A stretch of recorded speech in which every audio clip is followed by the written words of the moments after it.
Okay, we are talking fantasy football tips. I didn't have a great week last week. Picked Walcott and he made 2 points. I'm sitting with Laporte in my team, who's dead weight. Company seems to be starting still, and Otamendi, and I don't think they're going to break that partnership. They're going to rest Company every now and then. And then I bought a young wingback from Liverpool, Robertson, who seems to be getting quite a few assists, and he's quite cheap. But I'll have to make changes.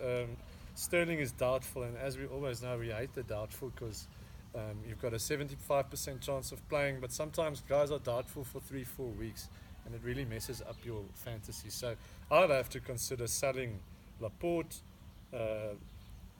Sterling, and possibly a few others. I might have to use my wild card. Even Harry Kane hasn't scored in a while. Firmino's doing well, Aguero's doing well, but I might have to use my wild card. I don't really have solid tips for this week with the fantasy football. What have you done this week, Sparman, with your team? Yeah, I think one of the main things is who's going to be the captain this week. Is it going to be Salah or Kane? I think they're the two standout options with the easy home games against Huddersfield and Swansea for Liverpool.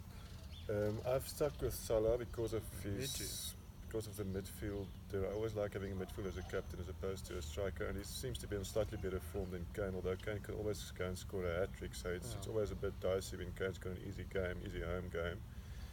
So I think those are the two standout options. Any players to buy? I see Tottenham has been keeping a lot of clean sheets. Their defenders are on the form scale, but the defenders are quite expensive. Davies you can get at a reasonable price, but most of them are quite expensive. Yeah, no, I haven't really looked at any. Well, I actually sold a Tottenham player this week. I sold Son, who hasn't done anything for a long time. He was like way down on the list of form. And I've gone with it a bit of an interesting one. I bought an Arsenal player in Mkhitaryan. That is interesting. So they've got two easy games, and then they've got a game week off. So he's sort of a short term, hoping that he does something. It's like a wild card, sort of a interesting option that I've gone for. Okay, well, watch this space. I might use my wild card, but we'll see how it goes.